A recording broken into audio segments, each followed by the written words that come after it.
tu vas enfin prendre ton indépendance. Ça y est, tu recommences. Je suis occupée, on en parlera plus tard. Tu devrais mieux me parler. Oublie pas que je suis la femme de ton grand frère. Je te signale qu'on était dans la même classe. J'ai pas besoin d'être polie avec toi. D'ailleurs, t'étais à la maison tout à l'heure. Pourquoi tu as attendu d'être partie pour me parler? Je te rappelle que tu passes ton temps enfermé dans ta chambre. Je t'ai jamais interdit de venir dans ma chambre. C'est à toi de venir me voir. Je suis passée vous dire bonjour, tu as oublié? Tu pouvais très bien m'en parler à ce moment-là. Je voulais qu'on soit seuls pour parler. Et pourquoi? Les autres ne servent à rien. Je leur ai dit qu'à ton âge, tu devrais déjà vivre seule. Mais ta famille est trop gentille avec toi. C'est peut-être parce que t'es la petite dernière. En tout cas, ils sont tous bien trop gentils. T'as 28 ans, tu travailles pas et tu penses même pas au mariage. On en a déjà parlé. Je suis fiancée et je travaille à la maison. Mens pas. Tu veux juste faire croire que t'as une vie, c'est tout. Je vois clair dans ton petit jeu. Enfin, tu devrais avoir honte d'être encore chez tes parents, t'es un parasite. Je travaille, je vois pas où est le problème. On a décidé, ton frère et moi, qu'on habiterait avec vos parents pour qu'on puisse s'occuper d'eux. Tout le monde était d'accord. Mais toi, t'as rien à faire là. On m'a jamais dit de partir et puis, c'est Antoine qui m'a dit que je pouvais rester. De toute façon, vous habitez encore dans votre appartement pour le moment, alors je vois pas où est le problème. Comme je viens de le dire, lui aussi, il est trop gentil avec toi. T'es vraiment pourri gâté. Je suis fatiguée de devoir rien faire. C'est fou, t'as vraiment pas changé depuis toutes ces années, hein? T'as quelque chose à redire? C'est vrai quoi, t'as toujours l'impression de faire partie des gens populaires et importants, comme au lycée. Hein? On n'est plus à l'école et t'as aucune raison de me prendre de haut comme tu fais. Bien sûr que si! Toi aussi t'as pas changé. Tu restes dans ton coin comme tu le faisais à l'époque. Je me demande quand est-ce que tu grandiras enfin. Garde ça en tête. L'école, c'est comme le monde des adultes. Les gens rejetés et seuls le seront toujours. Et puis, je suis la femme de ton grand frère. Je suis plus importante que toi. Ça a toujours été le cas et ça le sera toujours. D'ailleurs, je me demande comment un des élèves les plus populaires comme Antoine peut être ton frère. C'est un véritable mystère. On est juste différents. Quelle excuse! Tu l'as cherchée loin, celle-là? C'est bon, t'as fini? Non! Tu dois faire plus attention à ce que les gens te disent. Pardon? C'est pour toi que ça va se compliquer plus tard. De quoi tu parles? Tu me menaces? Profite bien. Tant que tes parents sont là, je peux rien faire. Mais ce sera pas toujours comme ça. T'es où? Qu'est-ce que t'as fait de mes affaires? Pourquoi tes affaires et celles d'Antoine sont dans ma chambre? T'es enfin à la maison? Puisque tu passais la nuit ailleurs, je me suis dit que c'était le bon moment. Réponds à ma question. Tes affaires, elles sont à l'appartement. Quoi? Celui où vous habitez avec Antoine? Celui où on habitait, tu veux dire? Comment ça? On échange! Qu'est-ce que tu racontes? Puisqu'on n'a pas encore rendu notre appartement, on te le laisse. Tout d'un coup? Oui, tu vivras là-bas maintenant. Je demanderai à Antoine de faire le changement de nom quand il sera rentré. Je comprends pas. Relis la conversation alors. Même toi, tu peux au moins comprendre ça. À moins que tu sois un cas désespéré. J'ai compris ce que tu m'as dit. Ce que je comprends pas, c'est pourquoi tu fais ça. C'était le bon moment. Tes parents sont en vacances, t'étais pas à la maison, et Antoine est en déplacement. Je pouvais pas laisser passer cette chance de me débarrasser de toi. Donc, t'as déménagé toutes mes affaires. C'est ça. Cette chambre est pour nous. Tu vas arrêter de faire ta petite égoïste maintenant.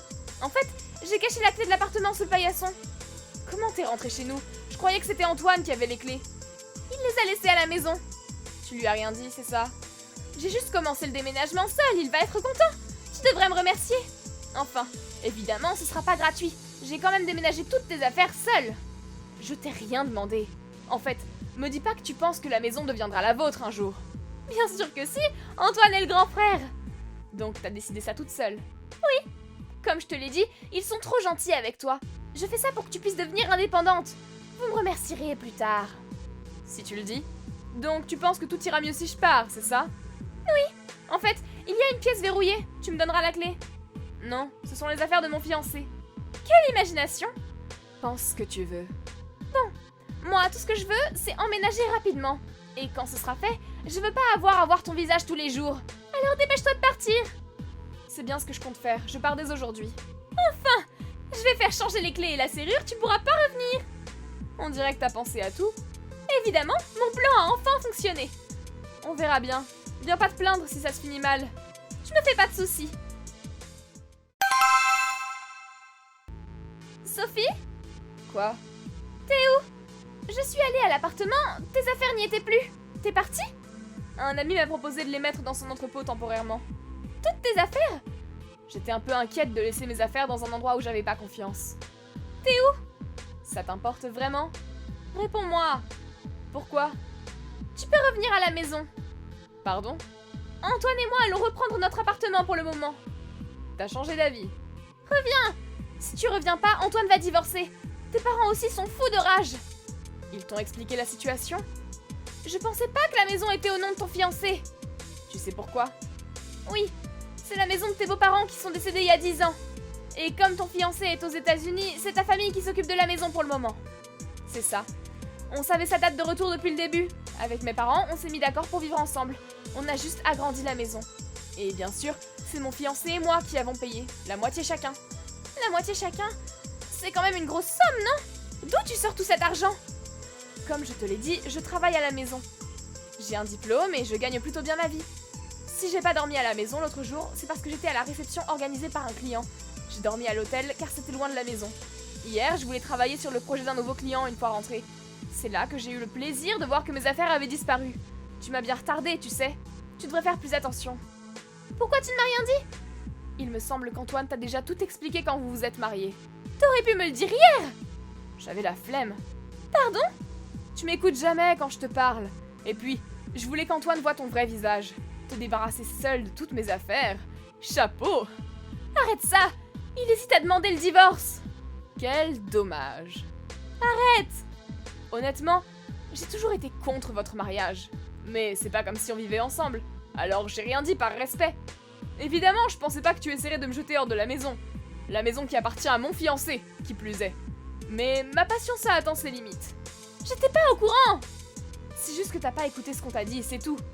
Je t'en prie, si tu me pardonnes, tout entrera dans l'ordre. T'es sûr? Je suis désolée, reviens à la maison! C'est Antoine et toi qui décidez si vous divorcez. Dans tous les cas, je veux plus jamais te parler. S'il te plaît! Salut. Après ça, Nolwenn a tout fait pour se faire pardonner. Mais évidemment, ses raisons étant égoïstes, je n'ai pas pu l'excuser.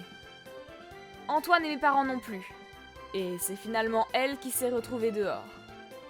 Antoine a aussi demandé le divorce. Elle a dû payer tous les frais concernant le déménagement. Mais ce n'est pas fini. Elle s'est plaint à ses amis en se faisant passer pour la victime.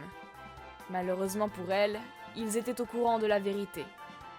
C'est comme ça qu'elle s'est retrouvée sans amis. Il paraît qu'elle habite maintenant chez ses parents et qu'elle passe sa vie dans sa chambre. Merci d'avoir visionné cette vidéo. N'hésitez pas à la liker et à vous abonner.